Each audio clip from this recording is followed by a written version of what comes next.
وبركاته الحمد لله والصلاة والسلام على رسول الله وعلى آله وأصحابه ومن والاه أما بعد সুপ্রিয় দর্শক শ্রোতা ভাই বোন, অনেকেই আমাদের কাছে জানতে চান যে কোনো ছেলে অথবা মেয়ে একে অন্যকে যদি পছন্দ করেন, ভালো লাগে এবং তারা কোনো প্রকার সম্পর্কে জড়ানো ছাড়া শুধুমাত্র আল্লাহর কাছে দোয়া করেন সেই কাঙ্ক্ষিত এবং পছন্দ হওয়া মানুষটিকে পাওয়ার জন্য, তার সঙ্গে বিবাহ যেন আল্লাহ রাব্বুল আলামিন সহজ করে দেন, ব্যবস্থা করে দেন, এরকম দোয়া করা তাদের জন্য জায়েজ আছে কি না।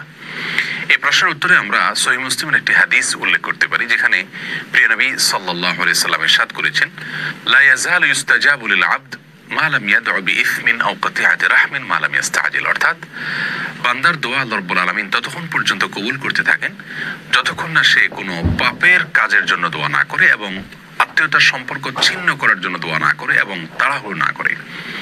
তার মানে দোয়ার ক্ষেত্রে শুধুমাত্র তিনটি ক্ষেত্রে দোয়া করার নিষেধাজ্ঞা রয়েছে। প্রথমত, যে কোনো পাপের কাজের জন্য আল্লাহর কাছে দোয়া করা যাবে না।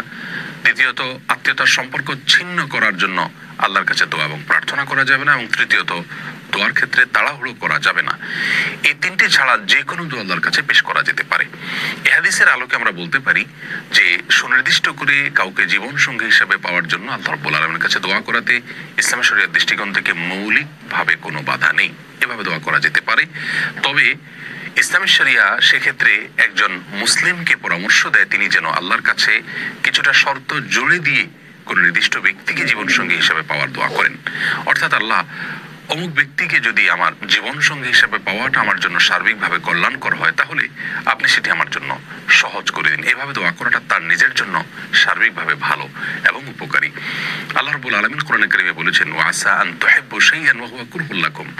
তোমরা অনেক কিছুকে দুনিয়াতে পছন্দ করো, নিজের জন্য কল্যাণকর মনে করো, অথচ সেটা তোমার জন্য কল্যাণকর নয়, যা তুমি জানো না। এছাড়া সহিহ বুখারীর একটি হাদিসে প্রিয় নবী সাল্লাল্লাহু আলাইহি সাল্লাম আমাদেরকে ইস্তেখারার শিক্ষা দিয়েছেন, যার অর্থ হলো দুনিয়াবি যে কোনো কাজে আল্লাহর কাছে মঙ্গল এবং কল্যাণ কামনা করে নেওয়া। সে দোয়ার একটি অংশ হলো ওয়াকদুর লিল খায়র হাইসু কান সুম্মা আরদুনি বিহি, যার অর্থ হলো, আল্লাহ আমার জন্য কল্যাণ যেখানে লেখা আছে আপনি সেই ফয়সালাটাই করুন এবং সেই ফয়সালা যেন আমি মন থেকে মেনে নিতে পারি, আমার মন যেন সন্তুষ্ট চিত্তে গ্রহণ করে নেয়, সেরকম তৌফিক আমাকে নসিব করুন।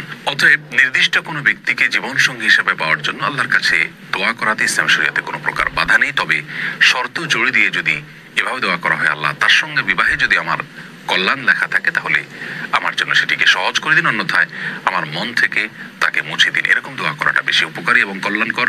আর কোনো অবস্থাতেই তার সঙ্গে হারাম সম্পর্কে জড়ানোর বিষয়ে আল্লাহর কাছে দোয়া করা যাবে না, তাহলে সেটি গুনাহের কারণ হবে। আল্লাহ তাআলা সব ক্ষেত্রে আমাদেরকে তার সমস্ত নির্দেশগুলোকে মেনে চলার তৌফিক দান করুন। আসসালামু আলাইকুম ওয়া রাহমাতুল্লাহ।